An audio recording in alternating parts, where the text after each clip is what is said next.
وَلَقَدْ يَسَّرْنَا الْقُرْآنَ لِلذِّكْرِ فَهَلْ مِن مُّدَّكِرٍ الحمد لله رب العالمين والصلاة والسلام على أشرف الأنبياء والمرسلين أما بعد فأعوذ بالله من الشيطان الرجيم من همزه ونفخه ونفثه بسم الله الرحمن الرحيم رب اشرح لي صدري ويسر لي أمري واحلل عقدة من لساني يفقه قولي اللهم انفعنا بما علمتنا وعلمنا ما ينفعنا وزدنا علما فبشر عبادي الذين يستمعون القول فيتبعون أحسن أولئك الذين هداهم الله وأولئك هم أولو الألباب أعوذ بالله من الشيطان الرجيم بسم الله الرحمن الرحيم ألا تزر وازرة وزر أخرى وأن ليس للإنسان إلا ما سعى وأن سعيه سوف يرى ثم يجزاه الجزاء الأوفى وأن إلى ربك المنتهى وأنه هو أضحك وأبكى وأنه هو أمات وأحيا وأنه خلق الزوجين الذكر والأنثى من نطفة إذا تمنى وأن عليه النشأة الأخرى وأنه هو أغنى وأقنى وأنه هو رب الشعرى وأنه أهلك عادا الأولى وثمود فما أبقى وقوم نوح من قبل إنهم كانوا هم أظلم وأطغى والمؤتفكة أهوى فغشاها ما غشى فبأي آلاء ربك تتمارى أعوذ بالله من الشيطان الرجيم بسم الله الرحمن الرحيم ألا تزر وازرة وزر أخرى یہ کہ نئی بوجھ اٹھائے گی بوجھ اٹھانے والی وزر اخرى کسی دوسری جان کا بوجھ، یعنی جو اللہ تعالیٰ نے پچھلے صحیفے اتارے سیدنا موسیٰ علیہ السلام کے، سیدنا ابراہیم علیہ السلام کے، جنہوں نے دعوت و تبلیغ کا حق ادا کر دیا، جو اللہ تعالیٰ کی ہر آزمائش پہ، ہر امتحان پہ پورا اترے، تو حضرت موسیٰ اور حضرت ابراہیم کے صحیفوں میں، پرانے صحیفوں میں بھی یہ بات موجود ہے، یہ ساری باتیں جو اب آگے آ رہی ہیں، اور یہ بات حضرت ابراہیم، حضرت موسیٰ کے صحیفوں کے علاوہ قرآن کریم میں بھی اور پچھلے تمام کتابوں صحیفوں میں یہ بات موجود ہے کہ کوئی جان کسی دوسری جان کا بوجھ نہیں اٹھائے گی۔ جو شخص دنیا کے اندر گناہ کرتا ہے، دنیا کے اندر اللہ کی نافرمانی کرتا ہے، دنیا کے اندر مال دینے میں بخل کرتا ہے یہ سوچ کر کہ میرا مال کم ہو جائے گا، اور دیگر اللہ کی نافرمانیاں، تو ایسا شخص اپنے برے اعمال کا بوجھ قیامت کے دن خود ہی اٹھائے گا۔ اس کے برے اعمال کا بوجھ قیامت کے دن کوئی اور نہیں اٹھائے گا۔ دنیا کے اندر کئی دفعہ انسان پھنس جاتا ہے مشکل میں، تو بعض دفعہ دھوکے سے کسی کو آگے کر کے، کسی غریب کو آگے کر کے خود بچ نکلتا ہے، اپنا اعمال کا وبال دنیا کے اندر دھوکے سے کسی اور پہ ڈال دیتا ہے، لیکن آخرت میں اس طرح نہیں ہوگا۔ آخرت میں ہر انسان اپنے اعمال کا بوجھ خود ہی اٹھائے گا، کوئی انسان اپنے اعمال کا بوجھ کسی دوسرے پر نہیں ڈال سکے گا۔ یہ مطلب ہے اللہ تزر وازرۃ وزر اخرى، یہ قرآن کریم میں بھی ہے، پچھلی تمام کتابوں میں بھی ہے، سیدنا موسیٰ علیہ السلام، سیدنا ابراہیم علیہ السلام کے صحیفوں میں بھی ہے۔ اور کیا بات موجود ہے حضرت ابراہیم، حضرت موسیٰ کے صحیفوں میں اور پچھلی تمام کتابوں میں؟ وَأَن لَيْسَ لِلْإِنسَانِ إِلَّا مَا سَعَى، اور یہ کہ نہیں ہے انسان کے لیے مگر جو اس نے کوشش کی۔ جس طرح انسان کسی دوسرے کا بوجھ نہیں اٹھائے گا، کوئی اپنا بوجھ کسی دوسرے کو نہیں دے سکے گا، اسی طرح کوئی کسی دوسرے کی نیکی بھی نہیں لے سکے گا۔ ہر انسان کو اس کی اپنی نیکی کا فائدہ ہوگا قیامت کے دن۔ وَأَن لَيْسَ لِلْإِنسَانِ إِلَّا مَا سَعَى، اور نہیں ہے انسان کے لیے مگر جو اس نے کوشش کی۔ انسان کو صرف اپنی کوشش کا فائدہ ہوگا، اپنے نیک عمل کا فائدہ ہوگا، کسی دوسرے کا نیک عمل اس کا فائدہ انسان کو نہیں ہوگا۔ کوئی یہ کہے کہ میرے ماں باپ بڑے نیک ہیں، ہم تو نبیوں کی اولادوں میں سے ہیں، ہم تو پیارے نبی صلی اللہ علیہ وسلم کی امتی ہیں، ہم تو فلاں بزرگ کے اور ہم تو فلاں پیر صاحب کے مرید ہیں، تو یہ کوئی چیز قیامت کے دن کام نہیں آئے گی۔ تلک امۃ قد خلت، یہ امت گزر چکی ہے، لہا ما کسبت ولکم ما کسبتم، اس امت کے لیے جو گزر چکی ہے وہ اعمال جو اس نے کیے، تمہارے لیے وہ اعمال جو تم نے کیے۔ ولا تسألون عما كانوا يعملون، تم سے سوال نہیں ہوگا جو وہ کرتے تھے، جو وہ کرتے تھے تم سے سوال نہیں ہوگا، جو تم کرتے ہو ان سے سوال نہیں ہوگا۔ لنا اعمالنا ولکم اعمالکم، ہر انسان ہمارے لیے ہمارے اعمال، تمہارے لیے تمہارے اعمال، ہر انسان کو اس کے عمل کا فائدہ ہوگا، کسی دوسرے کے عمل کا فائدہ کسی انسان کو نہیں ہو سکتا۔ یہ ایک بنیادی اصول ہے قرآن کریم کا کہ قیامت کے دن نہ کوئی کسی دوسرے کا بوجھ اٹھائے گا، اور قیامت کے دن کسی دوسرے کی نیکی بھی کوئی استعمال نہیں کر سکے گا۔ میں نے پچھلے لیکچر میں تھوڑی سی وضاحت کی تھی اس بات کی کہ اصل اصول یہ ہے کہ کوئی انسان کسی کی نیکی کا فائدہ نہیں اٹھا سکتا۔ اگر ایک انسان خود نماز نہیں پڑھتا تھا، اگر فوت ہو جائے کوئی دوسرا بندہ اس کے لیے نماز نہیں پڑھ سکتا۔ اگر ایک انسان زکوٰۃ نہیں دیتا تھا اپنی زندگی میں، اس کی اولاد اس کی طرف سے پوری زندگی کی زکوٰۃ ادا کر دے، اس کی اولاد نیک ہو، وہ کہ ہم اپنے باپ کی طرف سے پوری زندگی کی زکوٰۃ ہم دے دیتے ہیں، اگر وہ اپنی زندگی میں زکوٰۃ دیتا ہی نہیں تھا، پرواہ کرتا ہی نہیں تھا، پوری زندگی اس نے زکوٰۃ نہیں دی، اب اس کی اولاد ڈبل ٹرپل کر کے پوری زندگی کی اس کی زکوٰۃ اس کی طرف سے ادا کر دے، کوئی فائدہ نہیں ہے۔ ایک انسان نے اپنی زندگی میں استطاعت کے باوجود حج نہیں کیا، استطاعت کے باوجود حج نہیں کیا، اس کے پیچھے سے اس کی اولاد حج کر دے اس کی طرف سے، اس کی اولاد کا حج بھی اس کو فائدہ نہیں دے گا۔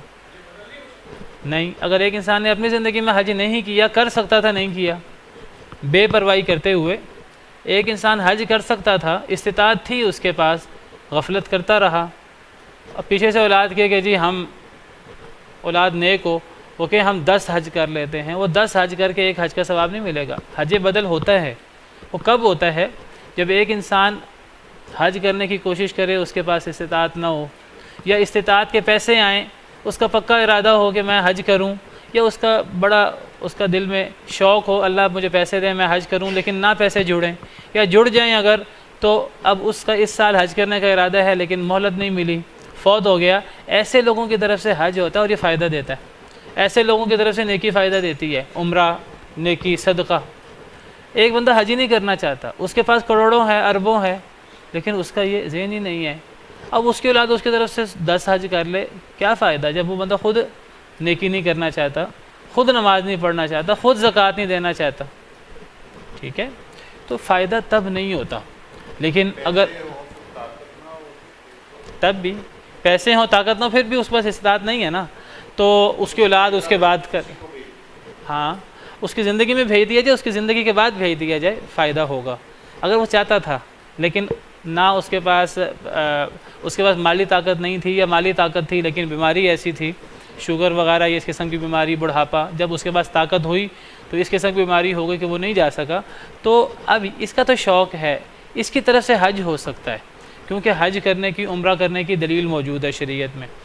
لیکن ایک بنیادی اصول یہ ہے کہ کسی کو کسی دوسرے کی نیکی کا فائدہ نہیں ہوتا، کسی کو کسی دوسرے کی نیکی کا فائدہ نہیں ہوتا۔ جی، کھانا وغیرہ بانٹنے سے کسی کی طرف سے، مردہ کی طرف سے کھانا، مردہ کے ثواب کے لیے آپ کسی کی طرف سے صدقہ جاریہ کر لیں تو اس کا تو ثواب مل جاتا ہے، تو باقی ایسی صورتیں کسی کی طرف سے عمل کرنے کی جس کا شریعت میں ثبوت نہیں ملتا، یہی میں بات کر رہا ہوں۔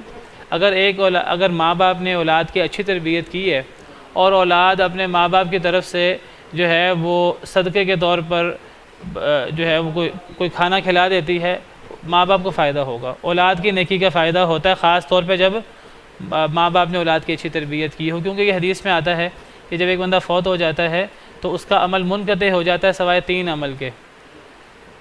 3 عمل منقطع نہیں ہوتے، ان 3 اعمال میں سے ایک نیک اولاد بھی ہے۔ نیک اولاد جو دعا کرے ماں باپ کے لیے، صدقہ کرے، تو صدقے کا فائدہ جو ہے نا وہ ماں باپ کو ہو جاتا ہے۔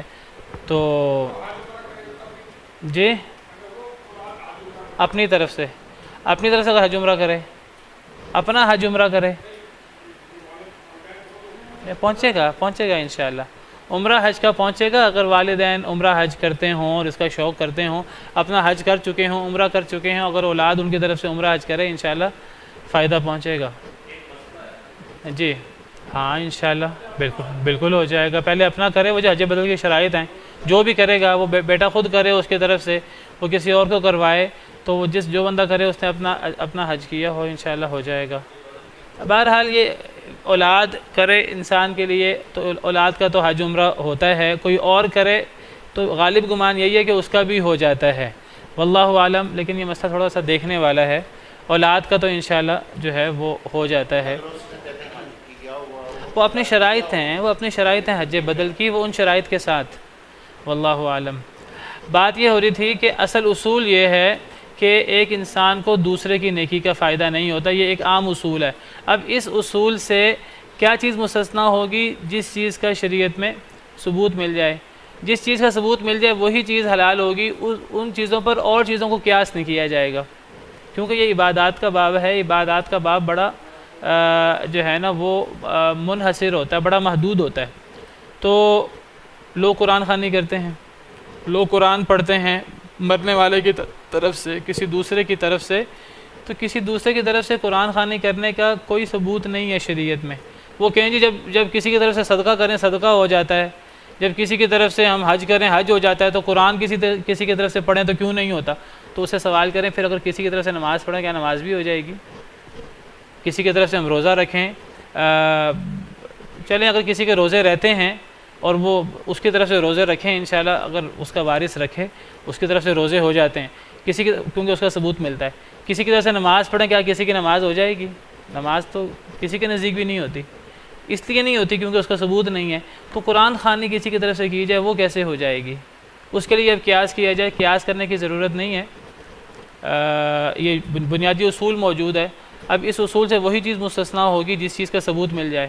اب نبی کریم صلی اللہ علیہ وسلم نے نہ تو قرآن کریم میں نہ نبی صلی اللہ علیہ وسلم سے صراحت سے بات ثابت ہے کہ کسی کی طرف سے قرآن خوانی کی جائے، نہ اشارتاً کوئی ایسا ثبوت ملتا ہے، نہ صحابہ کرام سے کوئی ایسی ایک مثال ملتی ہے پوری زندگی میں۔ صحابہ کرام کے ہم پوری تقریباً 100 سال کا جو عرصہ ہے عہد صحابہ کا، تابعین کے دور میں ہم ایسی مثال تلاش کریں کہ تابعین ائمہ کرام کے دور میں جو ہے وہ قرآن پڑھتے ہوں فوت شدہ لوگوں کے لیے، ہمیں کوئی اس کا ثبوت نہیں ملتا۔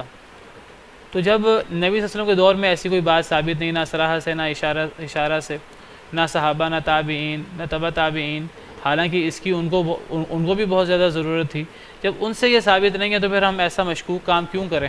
اور خاص طور پہ قرآن کی آیت بھی ہے ایک اصول کے طور پر کہ انسان کو صرف اسی چیز کا فائدہ ہوتا ہے جو انسان خود کرے، یہ ایک عام اصول ہے۔ اب اس عام اصول سے وہی چیز مستثنیٰ ہوگی کہ جس کا شریعت میں ثبوت مل جائے، جیسے صدقہ ہے، جیسے دعا ہے، یا جیسے کوئی بندہ، یا پھر بندہ خود کوئی صدقہ جاریہ کر کے فوت ہو۔ وہ ایک انسان خود صدقہ جاریہ کر کے فوت ہوتا ہے، اس کے مرنے کے بعد اسے اس کا ثواب ملتا رہتا ہے، وہ تو انسان کا اپنا عمل ہے۔ ایک انسان کوئی کتاب لکھ کر فوت ہو جاتا ہے، اس کی کتاب لوگ پڑھتے رہتے ہیں، ہم آج صحیح بخاری پڑھتے ہیں، آج تفسیریں پڑھتے ہیں، ان مفسرین کو، ان محدثین کو قیامت تک اس کا ثواب ملتا رہے گا نبی صلی اللہ علیہ وسلم کے فرمان کے مطابق۔ کوئی بندہ نیک اولاد چھوڑ جاتا ہے، نیک اولاد اس کی طرف سے عمرہ حج کرے، یا نیک اولاد کوئی نیک کام کرے، دعا کرے انسان کے لیے، تو انسان کو اس کی دعا کا ثواب پہنچتا ہے۔ تو یہ تو بہرحال یہ تو انسان کا اپنا عمل ہی ہے۔ تو کوئی دوسرے کا عمل جس کا ثبوت نہیں ہے شریعت میں، تو اس عام اصول کے روح سے کسی دوسرے کا عمل کسی انسان تک نہیں پہنچتا، خواہ وہ قرآن خوانی ہو، خواہ وہ اس قسم کی دیگر چیزیں ہوں۔ جی نہیں، اگر اس طرح قرآن کو کسی دوسرے نے کسی کے لیے پڑھنا ہے، اس نے خود اپنی زندگی میں نہیں پڑھا، کوئی دوسرا کسی کے لیے قرآن پڑھے، تو پھر تو کفار کے لیے بھی قرآن پڑھنا چاہیے، پھر تو منافقین کے لیے بھی قرآن پڑھنا چاہیے، پھر جو ہے وہ ان کو بھی اس کا فائدہ ہونا چاہیے۔ امام ابن کثیر نے لکھا ہے، کہتے ہیں نہ نبی صلی اللہ علیہ وسلم سے صراحتاً ثابت ہے، نہ اشارتاً ثابت ہے، نہ کسی صحابی سے، نہ کسی تابعی سے، نہ کسی امام سے۔ جب ان سے یہ چیزیں ثابت نہیں ہیں تو پھر جو ہے وہ اس کو اس طرح کر کے نہیں کر سکتے، اس کو عام نہیں کر سکتے۔ صرف وہی چیزیں ان کا جواز ہوگا جو چیزیں حدیث سے صراحت سے ثابت ہو جائیں۔ یہ بالکل ایسی بات ہے جیسے مردہ نہیں سنتا۔ قرآن کریم کے کئی آیات سے بہت سارے دلائل ہیں جیسے پتہ لگتا ہے کہ قبر میں جانے والا مردہ نہیں سنتا۔ اب ایک عام اصول ہے، اب اس اصول سے صرف وہی چیز مستثنا ہوگی جس کا صراحت سے کہیں ذکر آ جائے۔ اب قدموں کی چاپ سنتا ہے، ہمارا ایمان ہے سنتا ہے، اس کا ذکر آ گیا۔ اب اس پر قیاس کرتے ہوئے جب مردہ یہ سنتا ہے تو پھر فلاں چیز بھی سنتا ہے، فلاں بھی سنتا ہے۔ بھائی ایک عام اصول موجود ہے کہ انک لا تسمع الموتى، آپ مردوں کو نہیں سنا سکتے۔ وما انت بمسمع من فی القبور، آپ قبر والے کو نہیں سنا سکتے۔ جب ایک عام اصول موجود ہے تو پھر اب کوئی استثنائی اگر کوئی مثال آ گئی تو اس کا حکم استثناء کی حد تک ہوگا، اس کا حکم اپنی ذات کی حد تک محدود ہوگا، اس کو دیگر پر قیاس نہیں کریں گے۔ بالکل اسی طرح جب یہ ایک عام اصول شریعت سے ثابت ہے، اور یہ ہماری شریعت کا نہیں ہے، یہ پچھلی تمام شریعتوں کا اصول ہے کہ ایک انسان کو اپنی نیکی کا فائدہ ہوگا، کسی دوسرے کی نیکی کا فائدہ نہیں ہوگا۔ اب اس اصول سے جو استثناء ہے قرآن کی آیت میں یا حدیث میں، وہ استثناء کی اپنی ذات کی حد تک رہے گا، اس کو دیگر چیزوں پہ قیاس نہیں کر سکتے۔ نہیں کوئی بندہ کہے جی آپ کہتے ہیں مردہ نہیں سنتا، قدموں کی چاپ سنتا کہ نہیں سنتا، چاہے لمیٹڈ ٹائم کے لیے، ہم کہیں گے سنتا ہے لمیٹڈ ٹائم کے لیے، جتنا استثناء ہے اتنا ہی سنتا ہے، تو عام اصول ہے نہیں سنتا۔ تو اسی طرح عام اصول یہ ہے کہ کسی کو کسی دوسرے کی نیکی کا فائدہ نہیں ہوتا۔ ہاں جو چیز قرآن میں آ گئی تو اس حد تک فائدہ ہو جاتا ہے، حدیث میں آ گئی تو وہ اس ذات کے حد تک استثناء ہے، اس استثناء کو قیاس نہیں کریں گے ایک عام۔ تو یہ قرآن خوانی اور اس قسم کی چیزیں جو ہیں جن کا ثبوت نہیں ہے تو اس کا ثواب کسی دوسرے کو نہیں پہنچتا۔ اگر قرآن خوانی کرنی ہے باقی چیز دعا پہ قیاس کر کے، صدقے پر قیاس کر کے، پھر نمازیں بھی پڑھیں، پھر اور کام بھی کریں، اولاد صدقہ کرے، اس کا پہنچتا ہے۔ اس کا تو حدیث میں باقاعدہ صراحت سے ذکر ہے۔ حضرت سعد نے نبی صلی اللہ علیہ وسلم سے پوچھا کہ میں اپنی والدہ کی طرف سے صدقہ کروں؟ آپ نے فرمایا ہاں کرو، ان کے لیے کنواں کھدوا دو۔ انہوں نے کنواں کھدوا دیا، اس کنویں کا نام جو ہے حضرت سعد کی والدہ کے نام پر رکھا گیا۔ صحیح حدیث میں اس کا ثبوت ملتا ہے۔ وَأَنَّ سَعْيَهُ سَوْفَ يُرَى، اور بے شک اس کی کوشش عنقریب اسے دکھائی جائے گی۔ یہ بھی یعنی یہ قیامت کے دن ہر انسان کو اس کی کوشش دکھائی جائے گی۔ ہر انسان اپنا عمل، اچھا عمل تھوڑا ہے یا زیادہ، اچھا ہے برا، تو وہ انسان قیامت کے دن دیکھے گا۔ تو یہ بات تو قرآن کریم میں جگہ جگہ ثابت ہے اور پچھلے تمام صحیفوں میں بھی۔ ثم یجزاہ الجزاء الاوفی، پھر اسے بدلہ دیا جائے گا الجزاء الاوفی، پورا بدلہ۔ قیامت کے دن پھر انسان کو اس کے عمل کے مطابق پورا بدلہ ملے گا۔ اگر اس نے ذرہ برابر بھی نیکی کی ہے تو وہ نیکی کا بدلہ بھی اسے ملے گا۔ کسی نیکی کو بھی حقیر نہیں سمجھنا چاہیے، اور اگر کسی انسان نے جو ہے وہ ذرہ برابر بھی گناہ کیا ہوگا تو ذرہ برابر گناہ کا وبال بھی اسے پہنچے گا۔ وَإِنْ كَانَ مِثْقَالَ حَبَّةٍ مِّنْ خَرْدَلٍ أَتَيْنَا بِهَا، اللہ فرماتے ہیں وَنَضَعُ الْمَوَازِينَ الْقِسْطَ لِيَوْمِ الْقِيَامَةِ، ہم قیامت کے دن انصاف کے ترازو قائم کریں گے۔ فَلَا تُظْلَمُ نَفْسٌ شَيْئًا، کسی انسان پر ذرہ برابر بھی ظلم نہیں ہوگا۔ وَإِنْ كَانَ مِثْقَالَ حَبَّةٍ مِّنْ خَرْدَلٍ أَتَيْنَا بِهَا، اگر کسی انسان کا کوئی عمل اچھا یا برا رائی کے دانے کے برابر بھی ہوگا تو ہم لے آئیں گے۔ وَكَفَىٰ بِنَا حَاسِبِينَ، اور ہم حساب لینے کے لیے کافی ہیں۔ تو قیامت کے دن پورا بدلہ ہوگا۔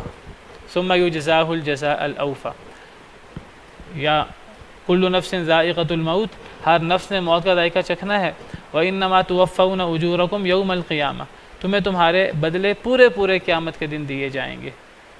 کسی شخص پر کوئی ظلم نہیں ہوگا۔ ان اللہ لا یظلم مثقال ذرہ، اللہ ذرہ برابر بھی ظلم نہیں کرتے۔ یہ بات بھی پچھلے صحیفوں میں موجود ہے۔ وَأَنَّ إِلَىٰ رَبِّكَ الْمُنْتَهَىٰ، اور بے شک آپ کے رب کی طرف ہی انتہا ہے، آپ کے رب کی طرف ہی انتہا ہے، یعنی آپ کا رب کی طرف ہی جانا ہے، اسی کی طرف ہی رجوع کرنا ہے۔ کب؟ قیامت کے دن، آخرت جب قائم ہوگی، جب میدان محشر قائم ہوگا تو ہر انسان نے مرنا تو ہے ہی، اس کا تو کوئی بھی انکار نہیں کرتا، نہ کوئی کافر انکار کرتا، نہ کوئی مسلمان انکار کرتا، نہ کوئی دہریہ انکار کرتا ہے، کیونکہ ہزاروں لوگ مرتے ہیں ہمارے سامنے، تو ہمیشہ سے دنیا میں لوگ آئے مرتے گئے، تو لوگوں کے دنیا میں آنے کا اور لوگوں کے دنیا سے جانے کا کوئی انکار نہیں کرتا، لیکن لوگ دنیا سے جانے کے بعد پھر اللہ کے حضور لوٹائے جائیں گے، اس کا بہت سے لوگ انکار کرتے ہیں۔ اللہ فرماتے ہیں کہ یہ بات صرف قرآن میں نہیں ہے، پچھلے تمام صحیفوں میں، جن صحیفوں کو ماننے کا دعویٰ قریش کرتے ہیں، قریش اپنے آپ کو دین ابراہیمی کا حامل کہتے ہیں، انہی ابراہیم علیہ السلام کے صحیفوں میں بھی یہ بات موجود ہے کہ اللہ کی طرف ہی انتہا ہے، اللہ کی طرف ہی سب نے لوٹ کر جانا ہے۔ تم اپنے آپ کو دین ابراہیمی کا حامل کہتے ہو تو ابراہیم علیہ السلام کے صحیفوں کی بات کیوں نہیں مانتے؟ یہ بات اس میں بھی موجود ہے، وَأَنَّ إِلَىٰ رَبِّكَ الْمُنْتَهَىٰ، کہ بے شک آپ کے رب کی طرف ہی انتہا ہے ہر چیز کی۔ اس پر اعتراض کیا ہے کفار کو؟ اعتراض یہ ہے کہ جب ہم مر جائیں گے، مٹی میں مل جائیں گے تو ہمیں زندہ کون کرے گا؟ گویا کہ اعتراض کیا ہوا؟ اللہ کی ذات پر اعتراض ہوا۔ تو بعض احادیث سے پتہ لگتا ہے انسان کو اللہ کی ذات کے بارے میں زیادہ غور و فکر نہیں کرنا چاہیے، کہ انسان یہ غور کرے اللہ یہ کر سکتا ہے کہ نہیں۔ انسان کو اللہ کے کاموں پہ زیادہ غور کرنے کی بجائے انسان کو اپنے عمل اور اپنی مخلوق چیزوں پر غور کرنا چاہیے، بجائے اس کے کہ وہ خالق کے بارے میں غور کرے کہ خالق یہ کر سکتا ہے کہ نہیں کر سکتا۔ یہ شیطان کا سب سے بڑا دھوکہ ہے، جو شیطان انسان کو دھوکہ دیتا ہے کہ جب تم مر جاؤ گے، مٹی میں مل جاؤ گے تو تمہیں زندہ کون کرے گا۔ کہنے کو بڑا اچھا اعتراض لگتا ہے ظاہراً اگر دیکھیں، لیکن یہ اگر غور کریں ذرا پیچھے جائیں تو اللہ کی ذات پر اعتراض آتا ہے کہ یعنی اللہ ہمیں، اگر ہم مر جائیں اور مر کر مٹی میں مل جائیں، انسان مر کے مٹی میں مل جاتا ہے، عام لوگ وہ مر کر مٹی میں مل جاتے ہیں، آپ کوئی 50 سال بعد، 100 سال بعد، 200 سال بعد قبر کھودیں تو قبروں میں کئی دفعہ ہڈیوں کے علاوہ کچھ نہیں ملتا، اور کچھ عرصہ اور گزرے تو ہڈیاں بھی نہیں نظر آتی۔ تو اب شیطان دل میں یہ ڈالے کہ جب ہم مر جائیں گے، مٹی میں مل جائیں گے تو ہمیں کون زندہ کرے گا؟ عقل فوراً ذہن میں آتا ہے کہ جی واقعی بڑا مشکل لگتا ہے، لیکن اگر آپ پیچھے جائیں کہ اللہ کی ذات پر اعتراض ہے، اللہ بھی ہمیں ہمارے ذروں کو جو مٹی میں مل چکے ہیں، اللہ بھی ان کو اکٹھا نہیں کر سکتے، اللہ تو سب کچھ کر سکتے ہیں۔ اللہ تو کن کہیں تو پوری دنیا جو ہے وہ اللہ کے سامنے مجسم صورت میں آ جائے، اللہ کے لیے کوئی مشکل نہیں ہے۔ انما امرہ اذا اراد شیئا ان یقول له کن فیکون، اللہ کا کام تو یہ ہے کہ اللہ جب کسی شے کا ارادہ کرے، اللہ کن فرماتے ہیں، وہ چیز ہو جاتی ہے۔ وہو الخلاق العلیم، اللہ تو جاننے والے اور سب سے بہترین خلاق ہیں، بہت زبردست پیدا کرنے والے ہیں۔ تو اللہ تعالیٰ جو ہے وہ بڑی مذمت کرتے ہیں اس انسان کی کہ وہ انسان اپنی جو ہے وہ نہیں دیکھتا کہ انسان جو کس سے پیدا ہوا ہے، نطفہ سے پیدا ہوا ہے، حقیر پانی سے پیدا ہوا ہے۔ ایک حقیر پانی سے پیدا ہونے والا ادنا سا انسان اپنے مالک الملک، بادشاہوں کے بادشاہ اللہ رب العالمین کی قدرت کے بارے میں کس منہ سے اعتراض کرتا ہے؟ اولم یر الانسان انا خلقناہ من نطفۃ فاذا هو خصیم مبین، کیا انسان نہیں دیکھتا کہ ہم نے اس کو نطفہ سے پیدا کیا؟ پھر وہ جھگڑا کرنے والا بن جاتا ہے۔ اپنی پیدائش پہ غور کرے، اگر اس نے غور کرنا ہے، اللہ کی قدرتوں کے بارے میں بحثیں چھوڑ دے، وہ اللہ یہ کر سکتا ہے کہ نہیں کر سکتا۔ اگر انسان نے اللہ کے بارے میں غور کرنا، پہلے اپنے ذات کے بارے میں غور ہونا چاہیے، انسان پیدا کیسے ہوا ہے، کہاں سے نکلا ہے انسان۔ فَلْيَنْظُرِ الْإِنسَانُ مِمَّا خُلِقَ، انسان بجائے اس کے کہ یہ غور کرے اللہ یہ کر سکتا ہے کہ نہیں کر سکتا، انسان یہ دیکھے کیسے پیدا ہوا ہے۔ خُلِقَ مِن مَاءٍ دَافِقٍ، اچھلتے ہوئے پانی سے پیدا ہوا ہے۔ یخرج من بین الصلب والترائب، جو پیٹھ کی ہڈیوں سے نکلتا ہے، مرد کی یعنی، اور سینے کی ہڈیوں سے نکلتا ہے یعنی عورت کی۔ یخرج من بین الصلب والترائب انہ علی رجعہ لقادر، پھر اللہ تعالیٰ اس کو دوبارہ لوٹانے پر بھی قادر ہے۔ جو اللہ تعالیٰ انسان کو اس ٹپکنے والے پانی سے، اس اچھلنے والے پانی سے پیدا کر سکتا ہے، جو پانی جو ہے وہ پیٹھ کی اور سینے کی ہڈیوں سے نکلتا ہے، جو اللہ انسان کو وہاں سے پیدا کر سکتا ہے، وہ انسان کو دوبارہ لوٹانے پر بھی قادر ہے۔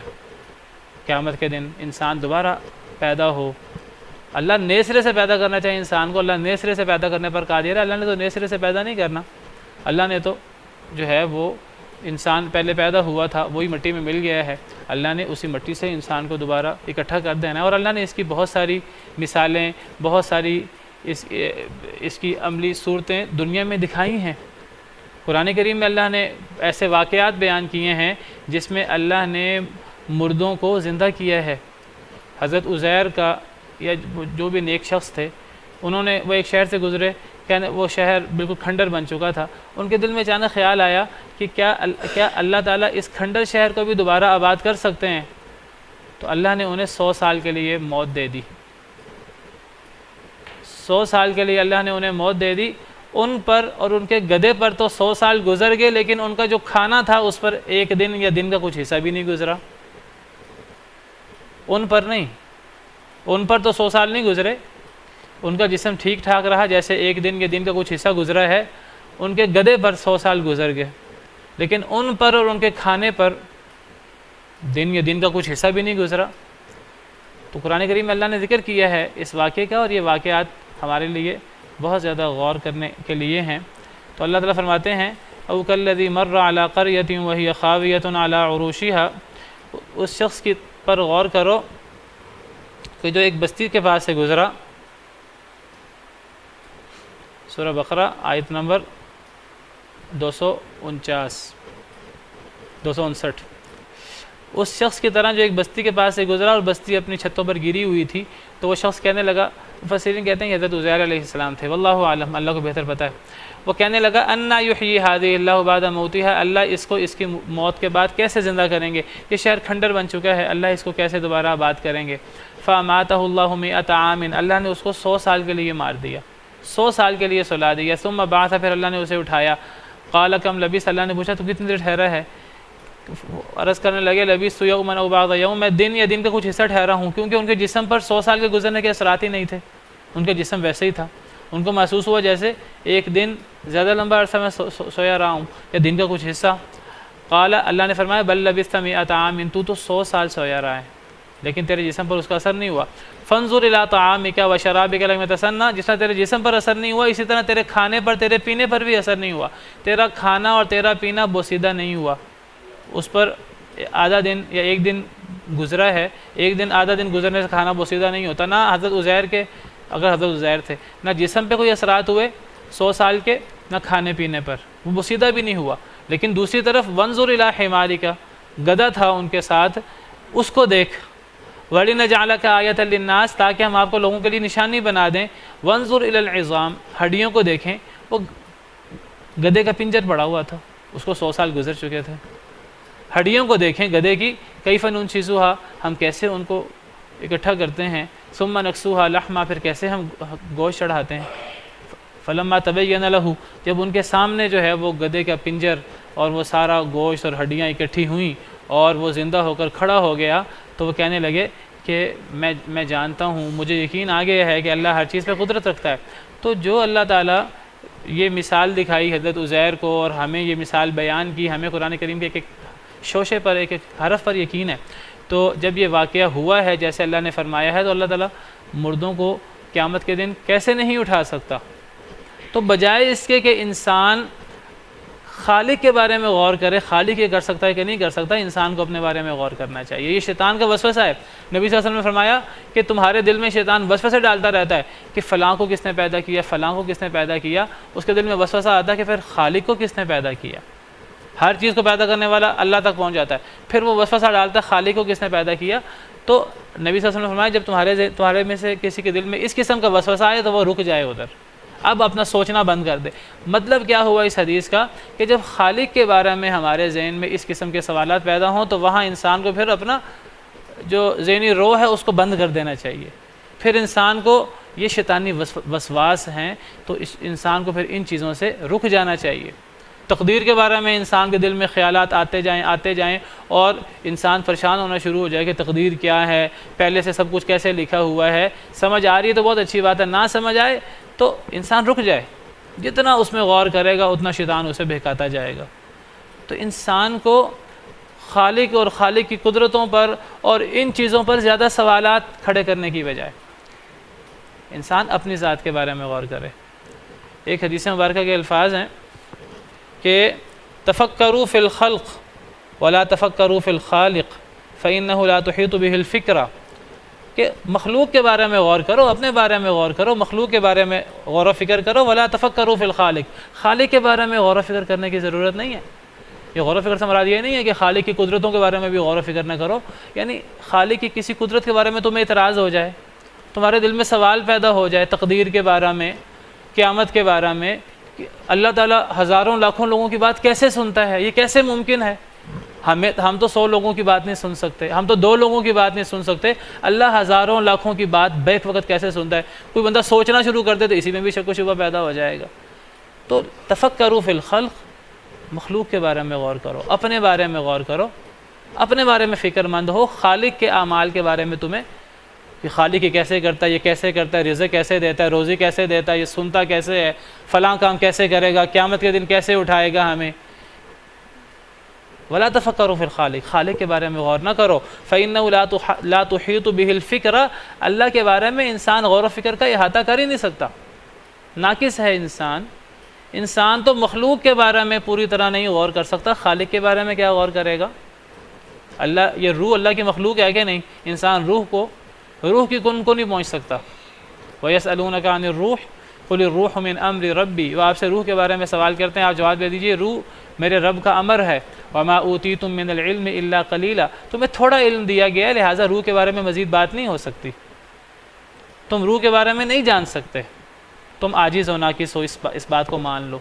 جو روح کے بارے میں نہیں جان سکتا، جو مخلوق کے بارے میں علم کی انتہا کو نہیں پہنچ سکتا، وہ خالق کے بارے میں کیا غور کرے گا؟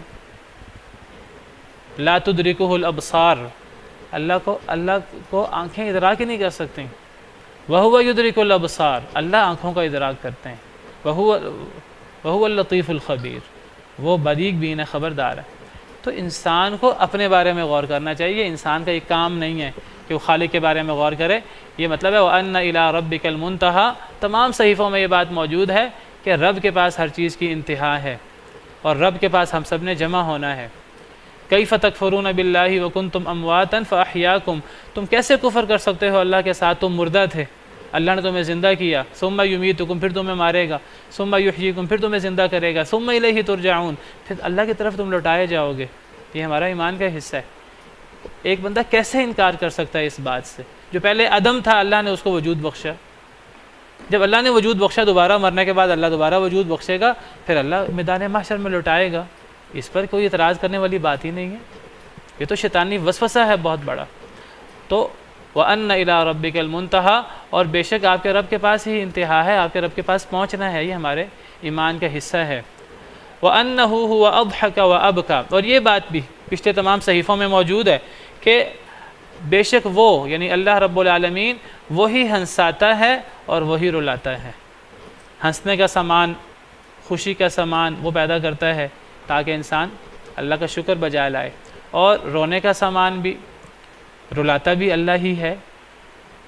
مشکلات بھی اللہ ہی دیتا ہے. اللہ کی طرف سے مشکلات آتی ہیں انسان کی آزمائش کے لیے. اللہ کو کہ ہم سے دشمنی نہیں ہے، یہ بات یاد رکھیے. کوئی اللہ نے یہ نہیں سوچا میں نے فلاں کو بس نقصان ہی کرنا ہے اور فلاں کو میں نے فائدہ ہی کرنا ہے. یہ سب چیزیں آزمائش ہیں. نہ اللہ کا کوئی رشتہ دار ہے، نہ اللہ کی کسی سے بلا وجہ کی کوئی دشمنی ہے. یہ ساری کی ساری اللہ کی طرف سے آزمائشیں ہیں. اور آزمائش انسان کو آتی ہے کہ انسان مشکل میں صبر کرتا ہے کہ نہیں کرتا. اور اگر ایک انسان مشکل میں صبر کرے تو انسان کے لیے یہ مصیبت بہت بڑی نعمت بن جاتی ہے اللہ کی. صحیح بخاری کی حدیث ہے، نبی صلی اللہ علیہ وسلم کا ارشاد ہے، آپ نے فرمایا کہ من یرید اللہ بہ خیرا یصب منہ، اللہ جس سے خیر کا ارادہ کرتے ہیں اللہ اس کو مصیبت میں مبتلا کر دیتے ہیں. مصیبت کس کے لیے خیر بنتی ہے؟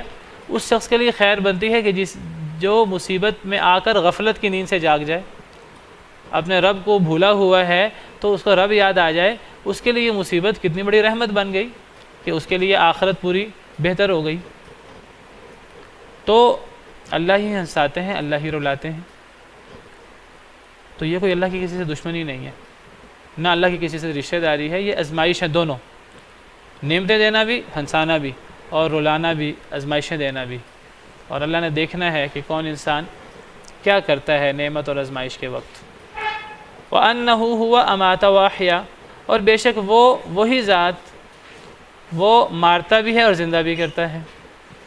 موت اور زندگی ہر چیز اللہ کے ہاتھ میں ہے، یہ اللہ کے علاوہ کسی اور کے ہاتھ میں نہیں ہے. وَأَنَّهُ خَلَقَ الزَّوْجَيْنِ الذَّكَرَ وَالْأُنثَى، اور بے شک اسی نے پیدا کیا ہے دونوں قسموں کو، نر اور مادہ، دونوں قسموں کو اللہ نے پیدا کیا ہے۔ یہاں زوجین سے مراد زوجین تثنیہ ہے، زوج کا تثنیہ زوجین، اور زوج سے مراد یہ قسم ہے۔ کئی دفعہ زوج کا معنی مرد عورت دونوں ملا کر ایک زوج ہوتے ہیں، تو یہاں زوجین سے مراد دو مرد عورت، دو جوڑے نہیں ہیں، یہاں زوجین سے مراد دو قسمیں ہیں۔ زوج کا ایک معنی جوڑا، مرد عورت ملا کر ایک زوج، زوج کا ایک معنی ہوتا ہے مرد عورت ملا کر جوڑا۔ اگر وہ معنی کریں تو پھر ہوگا کہ اللہ نے دو جوڑے پیدا کیے، یعنی دو مرد دو عورتیں، یہ معنی نہیں ہے۔ یہاں زوجین سے، یہاں زوج سے مراد ایک قسم ہے، خواہ وہ مرد ہو خواہ وہ عورت ہو، دونوں قسمیں اللہ نے پیدا کی ہیں، مرد یا عورت، نر اور مادہ، چاہے وہ انسانوں میں ہو، چاہے وہ حیوانوں میں ہو، چاہے وہ نباتات میں ہو۔ تو یہاں زوجین سے مراد، زوج کا مطلب قسم بھی ہوتا ہے، زوج کا مطلب جوڑا بھی ہوتا ہے، یہاں قسم مراد ہے، دو قسمیں، دونوں قسمیں وہ نر ہو یا مادہ اللہ نے پیدا کی ہیں، انسانوں میں ہو یا حیوانوں میں۔ جی یہاں ایک سپوز کے معنی میں آئے گا، پورے جوڑے کے معنی میں نہیں ہے، یہاں ایک کے معنی میں ہے، اور دو زوجین، اب دو قسمیں، نر اور مادہ۔ فرمایا وَأَنَّهُ خَلَقَ الزَّوْجَيْنِ الذَّكَرَ وَالْأُنثَى، اور بے شک اس نے پیدا کیا دونوں قسموں کو، الذکر والانثى، مذکر اور مؤنث، یعنی دو قسمیں اللہ نے پیدا کی، ایک قسم مذکر ایک مؤنث۔ یہ الزوجین کی وضاحت الذکر والانثى کے ساتھ ہو رہی ہے، یعنی نر اور مادہ، یہ انسانوں میں ہو یا حیوانات میں یا نباتات میں، ہر چیز میں اللہ نے نر اور مادہ، اللہ نے جو ہے وہ جوڑے رکھے ہیں، تو یہ جوڑے اللہ نے بنائے ہیں۔ اس سے پتہ لگتا ہے کہ دو ہی جنسیں ہیں، انسان ہوں حیوان ہوں نباتات ہوں، دو ہی جنسیں ہیں۔ یہ تیسری جنس کا جو تصور ہے ہمارے ہاں، یہ تیسری جنس نہیں ہوتی، یہ بیماری ہوتی ہے، اور یہ دونوں جنسوں میں سے کوئی ایک جنس ہے۔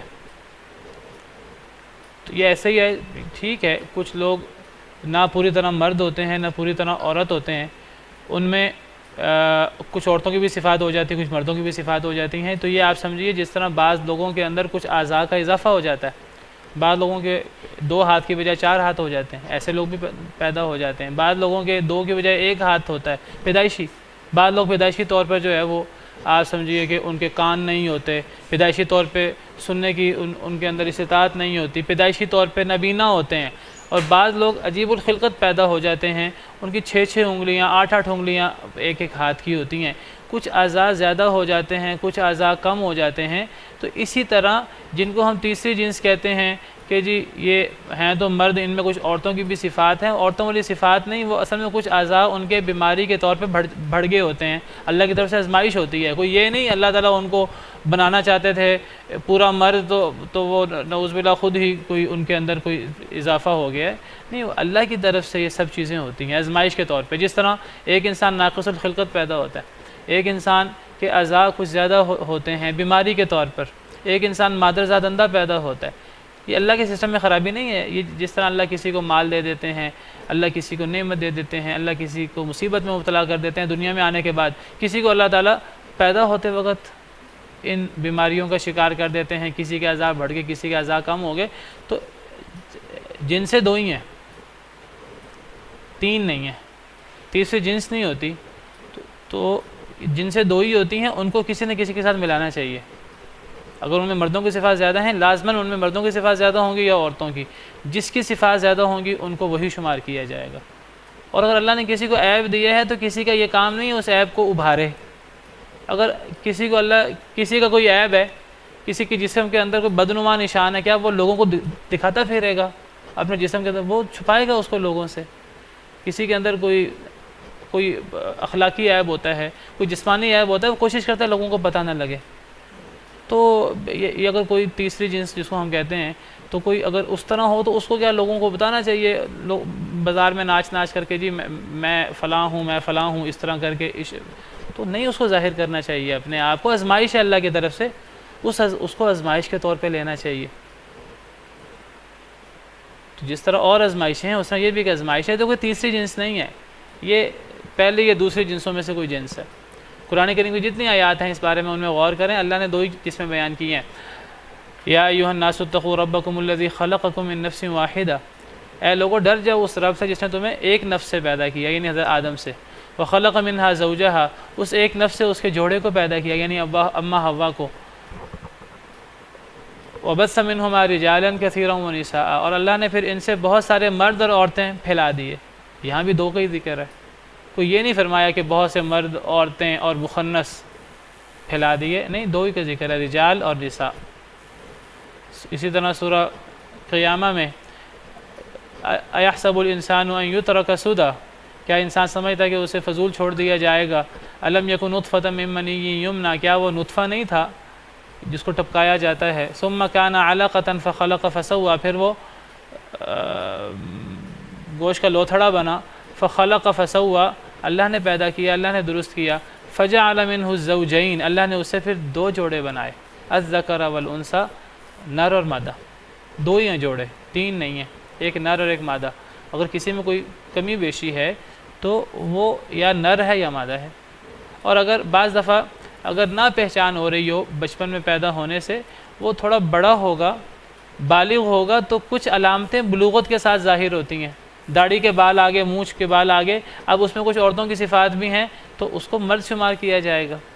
اگر اس میں وہ مردوں کی طرح داڑھی اور مونچھ کے بال نہیں آتے، عورتوں والی کوئی صفات پیدا ہو جاتی ہیں، حیض وغیرہ یا جو اس قسم کی جسمانی عورتوں کی مخصوص خلقت ہے، تو وہ عورتوں میں شمار ہوگا، اگرچہ اس میں کوئی دوسرے جسمانی مسائل ہوں۔ تو 2 جنسیں ہیں، تیسری جنس کوئی نہیں ہے، وہ ایک بیماری ہے، وہ اللہ کی طرف سے آزمائش ہے، اس آزمائش پہ صبر و شکر کر کے انسان کو جو ہے وہ صبر کرنا چاہیے۔ وَأَنَّهُ خَلَقَ الزَّوْجَيْنِ الذَّكَرَ وَالْأُنثَى، اور بے شک اللہ نے پیدا کیا 2 قسموں کو، نر اور مادہ، من نطفۃ، نطفہ سے، اذا تمنی، جب وہ ٹپکایا جاتا ہے یعنی مادر رحم میں، وَأَنَّ عَلَيْهِ النَّشْأَةَ الْأُخْرَى، اور بے شک اسی کے اوپر ہے النشأ، پیدائش، الاخری، دوسری، یعنی تم دوسری پیدائش کا کیسے انکار کرتے ہو؟ تم اللہ کی طرف ہر چیز کے انتہا کا کیسے انکار کر سکتے ہو جب پہلی دفعہ اللہ نے پیدا کیا ہے؟ نر اور مادہ کو اللہ نے بنایا ہے، نطفہ سے بنایا ہے۔ جب اللہ نے نطفہ سے پہلی دفعہ انسان کو بنایا ہے، وہ نر ہو یا مادہ ہو، دیگر جانور، جب اللہ نے پہلی دفعہ بنایا ہے تو اللہ کے لیے دوبارہ پیدا کرنا کیا مشکل کام ہے؟ کوئی مشکل کام نہیں ہے۔ فَعَجِينَا بِالْخَلْقِ الْأَوَّلِ، کیا پہلی پیدائش کو ہم بھول گئے ہیں؟ ہم دوبارہ نہیں بنا سکتے؟ کتنی عجیب بات ہے۔ لَخَلْقُ السَّمَاوَاتِ وَالْأَرْضِ أَكْبَرُ مِنْ خَلْقِ النَّاسِ، آسمان و زمین کی پیدائش وہ لوگوں کی دوبارہ پیدائش سے زیادہ مشکل کام ہے، زیادہ بڑی چیز ہے آسمان و زمین کی پیدائش۔ جو اللہ زمین و آسمان کو پیدا کر سکتا وہ انسانوں کو دوبارہ پیدا کیوں نہیں کر سکتا؟ جو اللہ تعالیٰ پہلی دفعہ پیدا کر سکتا وہ دوبارہ کیوں نہیں پیدا کر سکتا؟ اللہ کے لیے ایک انسان کو پہلی دفعہ پیدا کرنا ہو یا ایک انسان کو دوسری دفعہ پیدا کرنا ہو، لاکھوں کروڑوں اربوں خربوں کو، وہ اللہ کے لیے ایسے ہے جیسے ایک انسان کو پیدا کرنا یا ایک انسان کو دوبارہ پیدا کرنا۔ ما خلقکم ولا بعثکم الا کنفس واحدہ، تم سب کو پہلی دفعہ پیدا کرنا ہو یا تم سب کا دوبارہ بعث کرنا ہو، بعث کہتے ہیں دوبارہ اٹھانے کو، یہ تم سب کو اربوں خربوں انسانوں کو آدم سے لے کے قیامت تک ایسے کہ جیسے کہ ایک نفس کو پہلی دفعہ پیدا کرنا، پہلی دفعہ دوبارہ اٹھانا۔ تو یہ سب اصل میں وَأَنَّ إِلَىٰ رَبِّكَ الْمُنْتَهَىٰ، یہ اصل میں اس کے دلائل ہیں کہ اللہ کی طرف لوٹ کر جانا ہے، مرنے کے بعد زندگی ہے، مرنے کے بعد کی زندگی کا انکار نہ کرو، مرنے کے بعد کی زندگی ہے۔ جب اللہ پہلی دفعہ پیدا کر سکتا ہے نر اور مادہ کی صورت میں تو دوبارہ بھی پیدا کر سکتا ہے۔ یہی مطلب ہے وَأَنَّ عَلَيْهِ النَّشْأَةَ الْأُخْرَى، اور بے شک اسی کے اوپر ہے النشأ، پیدائش، الاخری، دوسری۔ وَأَنَّهُ هُوَ أَغْنَى وَأَقْنَى، اور بے شک وہ وہی غنی کرتا ہے، وہی مفلس کرتا ہے، وہی مال دیتا ہے، وہی مال لے لیتا ہے۔ یہ سب باتیں پرانے صحیفوں کے حوالے سے ہو رہی ہیں، یہ باتیں پرانے سب صحیفوں میں ہیں، قرآن کریم میں بھی ہیں۔ اللہ ہی غنی کرتا ہے، اللہ ہی مفلس بناتا ہے۔ وَأَنَّهُ هُوَ رَبُّ الشِّعْرَىٰ، اور بے شک وہ وہی شعرا نامی ستارے کا رب ہے۔ عرب لوگ شعرا ستارے کو بڑی اہمیت دیتے تھے، اور عرب لوگ اور ان سے پرانے لوگ وہ شعرا ستارے میں وہ نفع نقصان مانتے تھے اور رب کی طرح اس کی پوجا کرتے تھے، تو اللہ فرماتے ہیں تم کس شعرا نامی ستارے کی پوجا کر رہے ہو؟ اس شعرا ستارے کا رب، اس کی پوجا کرو، بجائے اس کے کہ تم اللہ کی مخلوق میں سے ہی کسی کی عبادت کرو، چاند کی، سورج کی، ستاروں کی، دیگر اللہ کی مخلوقات کی، انبیاء کی، اولیاء کی۔ لا تسجدوا للشمس ولا للقمر واسجدوا للہ الذی خلقہن ان کنتم ایاہ تعبدون۔ سورج اور چاند کی پوجا نہ کرو۔ ومن آیاتہ اللیل والنہار والشمس والقمر، اللہ کی نشانیوں میں سے ہے رات، دن، سورج، چاند، یہ سب اللہ کی نشانیاں ہیں، اللہ کی مخلوق ہیں۔ لا تسجدوا للشمس ولا للقمر، سورج چاند کو سجدہ نہ کرو، واسجدوا للہ الذی خلقہن، جس ذات نے انہیں پیدا کیا ہے اس کو سجدہ کرو۔ تو شعرا نامی ستارے میں نفع نقصان ماننے کا مقصد، جو شعرا کا بھی رب ہے اس کی عبادت کرو۔ وَأَنَّهُ هُوَ رَبُّ الشِّعْرَ، بے شک وہ وہی شعرا کا بھی رب ہے۔ وَأَنَّهُ، یہی وہ دلیل ہے جو حضرت ابراہیم علیہ السلام نے اپنی قوم کو دی تھی۔ پہلے ستاروں کی طرف غور کر کے کہا کہ یہ میرا رب ہے، پھر کہنے لگے کہ یہ تو ڈوب جاتے ہیں، میں ڈوبنے والوں کو کیسے رب مان سکتا ہوں۔ پھر چاند کے بارے میں کہا یہ زیادہ بڑا ہے، یہ میرا رب ہے۔ پھر جب وہ بھی ڈوب گیا کہنے لگے اللہ نے مجھے ہدایت نہ دی تو گمراہ ہو جاؤں گا۔ پھر سورج کو دیکھا کہنے لگے یہ تو سب سے بڑا ہے، یہ میرا رب ہے۔ پھر جب وہ بھی غروب ہو گیا کہنے لگے اے اللہ میں تو ہر قسم کے شرک سے بیزار ہوں، مجھے سمجھ آ گئی ہے کہ یہ سارے ڈوبنے والے ہیں، کوئی رب نہیں ہو سکتا، رب صرف وہ ہے جو ان سب کا رب ہے۔ تو اللہ ہی ہے جو شعرا نامی ستارے کا رب ہے۔ وَأَنَّهُ أَهْلَكَ عَادًا الْأُولَى، اور بے شک وہ اسی نے پیدا کیا پہلی عاد کو، پہلی عاد۔ وَثَمُودَ، اور سمود کو بھی، فَمَا أَبْقَى، پس باقی نہیں چھوڑا، کسی ظالم کو باقی نہیں چھوڑا، سب کو تباہ و برباد کر دیا۔ یہ پہلی عاد سے کیا مراد ہے؟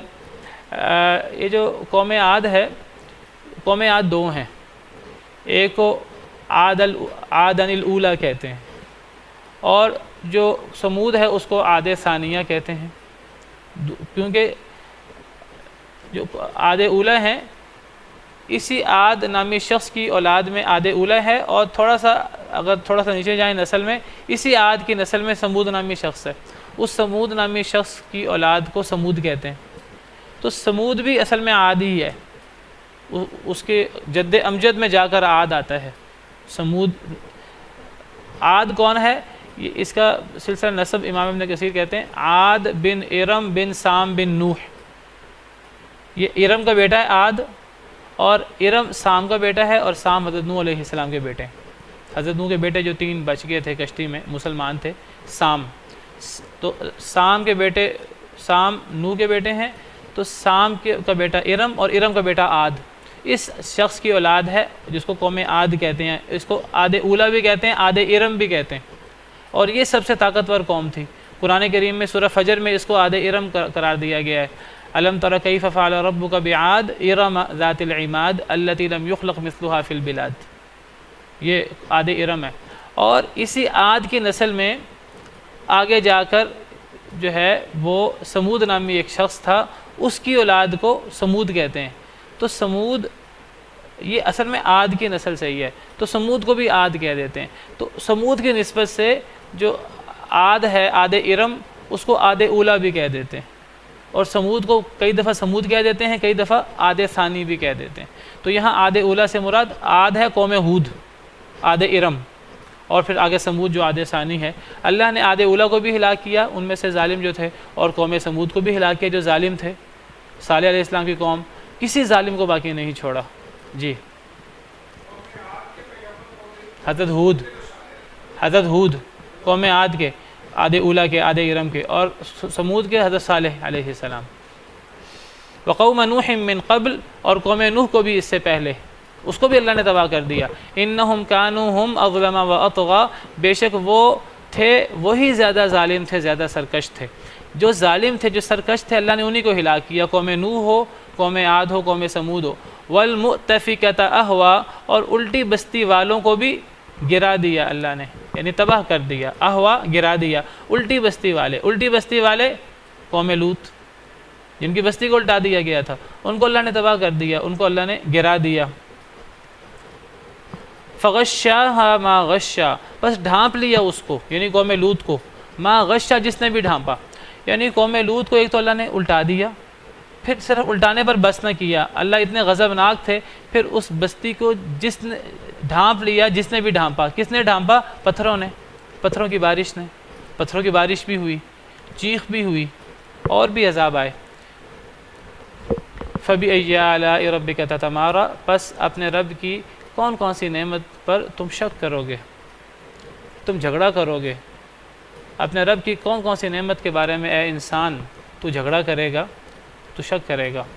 وقت ختم ہو گیا، اسی پر بس کرتے ہیں، انشاءاللہ کل اس کو جو ہے مزید آگے پڑھیں گے۔